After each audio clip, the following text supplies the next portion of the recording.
This is the time to retire because everyone's got a camera and everyone's got a lawyer. I'm retiring at the right time. I was the cop at the right time. You're gonna have a lot of crap to deal with moving forward.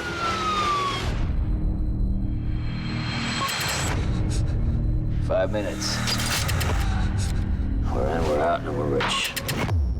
It's a movie about police against bank robbers. This is what we do each day. We just go around, we bust a few guys. These former soldiers are heavily armed, and they go into this and make history in a way. On the ground, now! On the ground! The plan was to have a 5-minute bank robbery and walk out with $1.6 million.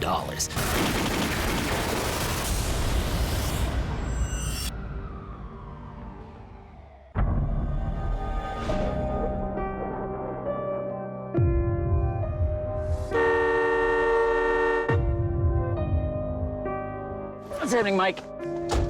You know. The Chandler character, you're dealing with a police officer who's been on the force his whole life. Doesn't really have a strong family connection with his daughter, his wife's gone, and it's really all he knows. It's what he's been doing his whole life, and he's coming down now to the end of his career. This is a situation where it just comes out of the complete left field for him, and it's something that he's never really had to deal with throughout his whole career on the force. This is the time to retire. I'm retiring at the right time. I was a cop at the right time. You're gonna have a lot of crap to deal with moving forward. I know. A lot of crap because everyone's got a camera, everyone's got a lawyer, and it's not a good time. McAvoy is Chandler's partner. He also is married to Chandler's daughter, so he's also his stepson. So I think that sets you up for a much deeper connection and relationship between these two characters. Hey, you should give her a call. Just one call. She'd love to hear from you. There's a brotherhood there, a very close-knit brotherhood that are under siege, and they're trying to support one another. Hey, Mac, I didn't know it was bring your grandpa to work day. I would've brought mine too, man. Oh yeah, how are you gonna bring yours? You get parole? Like any young guy, who's trying to impress his father-in-law and be a good person, that's really the dynamic that I think McAvoy's character brings to the film. Look, I married a cop. I know the drill. You put on the badge and the gun, and you head out the door, not knowing if you're coming home. Lisa and McAvoy are husband and wife in the movie, and we start off with them. They're in a very happy relationship, but they've obviously kind of been trying to have a baby for a while, and it hasn't really been working for them. So at the beginning of the movie, we get this really great news, and there's just a lovely moment between the two of them. You can kind of see how close they are. I love you both. You're my whole life. You're gonna be a great dad. You see a bit of banter with them as well, because Dwayne's character is kind of caught in the middle of the kind of father-daughter estrangement, and he's trying to bring them together again. That's your father. And of course it is. She does have two sort of very different relationships with her husband and with her father, and even though she's a small role, it's nice to play two completely different sides of her with different people. As you and Kenny are aware, we have a zero-tolerance policy when it comes to violence in the school. We have a community outreach program run in cooperation with a local police force. Police? My son's not doing one of those scared straight things. Try and think of this more as a course correction. It's a ride-along. He accompanies an officer on a routine patrol, and then he gets a close-up look of where bad choices can take you.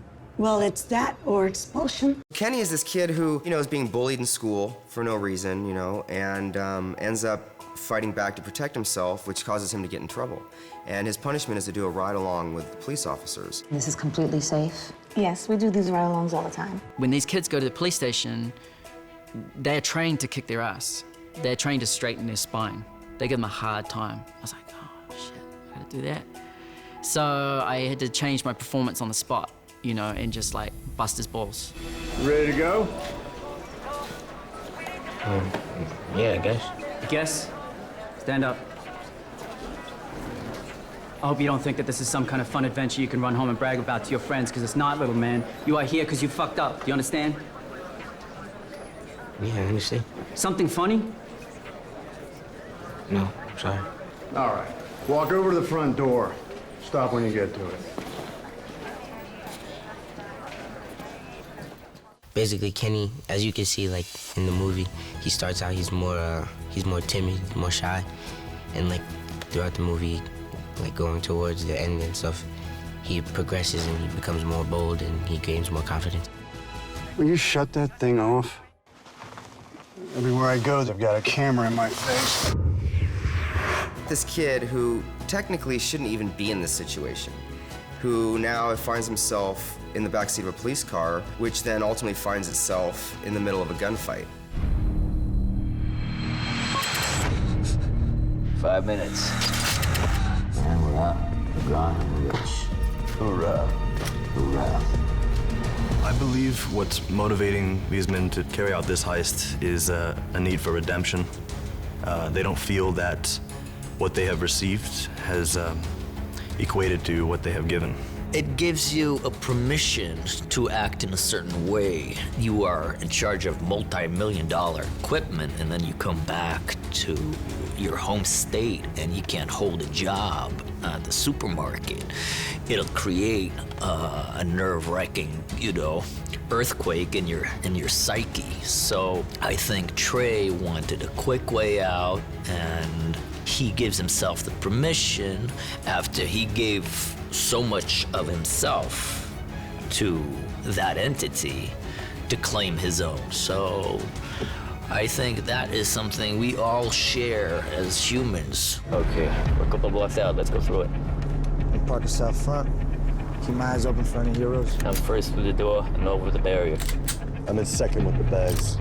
I'm third through the door. I handle crowd control. Take the safe key, open the safe, Luke. You load the bags. I'll take the first bag. I take the second bag. We want back in the vehicle. That's when we drive away slow, my brothers. In and out. 5 minutes max, guys. I approach it like I approach every role. I try to dig up a real deep backstory. And for me with Trey, there was one key to the character that was written in the script that said he was a ex-Blackwater soldier or ex-Blackwater mercenary. So that opened up that world to me, which I wasn't aware of mercenaries. Come on! Go, go, go, go, go, go! Come on! Come on! Everybody down! Get the fuck down! Stay down! Come down! Get the fuck down! Don't move! Don't fucking move! Any fucking heroes, don't take your fucking heads up! I'll break the fucking door before I shoot your fucking head up! Well, I got the script, and I found it pretty fascinating. And as I was reading it, I was asking myself, what would it be like to portray this psychotic character? And I thought it would be a lot of fun. I'm gonna walk out of here with over $1 million. Well, that's a lot more than we ever made from the military, isn't it? We're not home yet. The producers told me to look up a documentary about the North Hollywood shootout, which is a true story about these two crazy guys who went in to rob a bank, dressed in full paramilitary style. Let's give us something else to worry about. Get him out of there now! It was a very important time because before this bank robbery, police officers really never used assault weapons, and they basically carried a shotgun and a sidearm. And when this bank robbery happened, these guys went in, they were so fully armed and armored that the police really couldn't get a jump on them. 480 progress at 2160 Abrams Street. One suspect with an automatic weapon outside National Bank. Shots fired! Shots fired! Not here to play any games.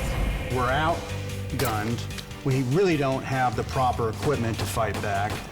And these 3 military men are fully prepared. And they're hitting us with heavy artillery and everything they got, and we're underprepared. And we're not getting back up fast enough. So everything unfolds.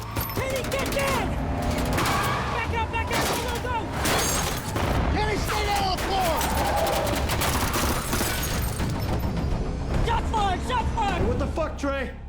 The hell's going on out there? Stay with the plan, Luke! It's almost like a suicide mission in a way, and I think that they're aware of that there is no coming back from this because of the magnitude of what they're gonna do and how they're gonna rob this bank. But they do have the optimistic thought that they're gonna make it through. Mac. Just hang on, Mac. You hold on. You are not dying today. All right? Kenny, come here. I need you to keep pressure on that wound. Just twist it. Just like that. Just twist it really tight. Yeah. You're doing great. Dwayne is great. It's like he does like a lot of improv, and like I just react to it, and it's just like perfect. Yeah, he's good to work with. He's easy to work with too. I got involved with 211 about 4 years ago. So I'd just come back from the Cannes Film Festival with my own production, and then I got a call from York, and he said he'd written this script called 211. It was great working with Dwayne, really lovely guy, and just so easy to work with. We just both had the same ideas about the scene, so just rehearsed the scenes as you do on set, and then just went into them, and it was just perfectly easy, really. It just worked really well, so he's lovely. It's great. My ride along. We gotta find him. Michael, the young man who plays Kenny, I love to watch him act. I don't see any acting.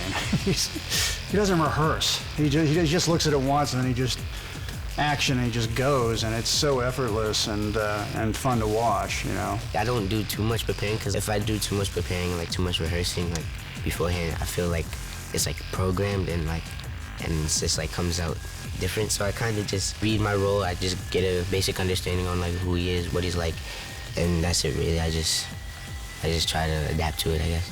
You can only get to this active shooter as quick as possible. No, you were an hour late, and we were outgunned. What took you so long? The reason why I play cops so often is because, one, I like cop movies. I'm a fan of the genre. And two, I am attracted to difficult situations and to dramatic situations, and police stories inherently bring all the drama and all the action. And that's exactly where I want to be. When I make a movie, I want it to move, I want it to have drama, and I want it to have action. When you work with someone like Nicolas Cage, who's done 80+ movies, you could sense that from day one when I was working with Nick, like that kind of osmosis rubbing off, you know, you're like, wow, man, you're like a really well-oiled machine, you know, like any sport, like if you play the violin for 30 years, you're gonna be good. I love how he separates the work from the play, and because we play, you know, the opposite ends and the rivals in this story, it was important for us to keep a distance on set and to have fun after. Nice having y'all. Just line it up here. It's the beginning of the end right now. Come on, move it in. Let's go. Let's go. Come on. Get the fuck out. Moving.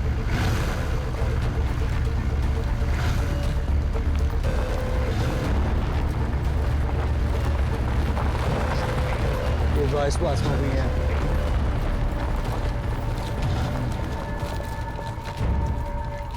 When doing a film like this, which is very documentary style, based on real life, it's really important as a filmmaker to master the subject. So for me, not being a law enforcement officer, it was really important for me to befriend some of them. And I made a lot of friends in law enforcement and guys who are in the military so that I could research and learn really what it's like to be in that situation. We did police training with multiple tech advisors. We had the muscle memory down. That was the main thing. There's a lot of technique that we learned from various people. You feel like you're screwing up a lot, you know, but you really are on your first day of police training. And in the end, it paid off big time. You know, he's similar to me in that we both like a little edge, a little adrenaline, you know.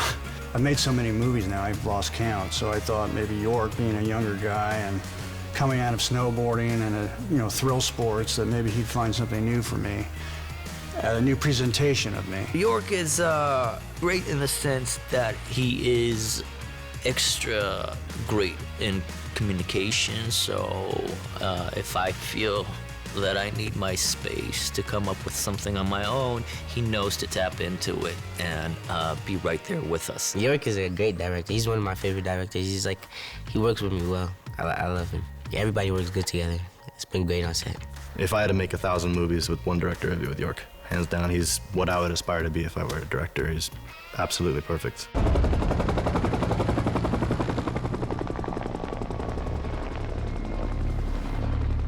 Here they come.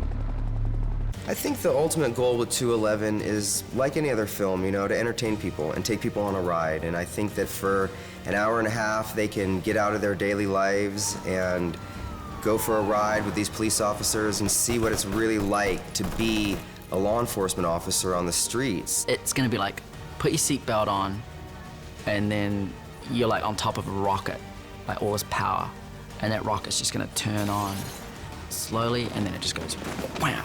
I think that audiences can expect to see a high-octane, high-adrenaline drama that is going to affect them. It's extremely realistic, and there's nothing like this movie.